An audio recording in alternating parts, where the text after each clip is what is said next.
अमित भाई तुम निकलो, मैं जोन में फंस चुका हूँ यहाँ पे। मैंने इसको तो भाई भाई भाई भाई भाई जिंदा बच गया ना वही मैंने भाई। गाइस दोस्ती होनी चाहिए तो ऐसी अज्जू भाई और अमित भाई की जैसे। अमित भाई तुम निकलो, मैं जोन में फंस चुका हूँ यहाँ पे। मैंने इसको तो मारा है बट सीन हो चुका है। तुम जाओ मैं नहीं बच पाऊंगा। नहीं बच पाऊंगा। तुम निकलो मैं पेन हटा देता हूँ। तुम निकल जाओ सर, तुम निकलो भाई। ये रैंक मेरा माइनस जाएगा, स्कोर माइनस जाएगा। फटाफट निकलो अमित भाई, प्लीज अमित भाई निकल जाओ अमित भाई। रैंक मेरा माइनस जाएगा।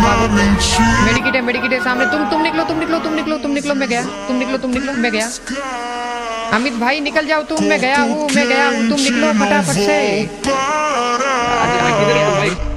मैं बहुत दूर में गया। मैं नहीं आ पाऊंगा। मेडिकेट मारने रुका तो कंफर्म गया। भाई बचाओ।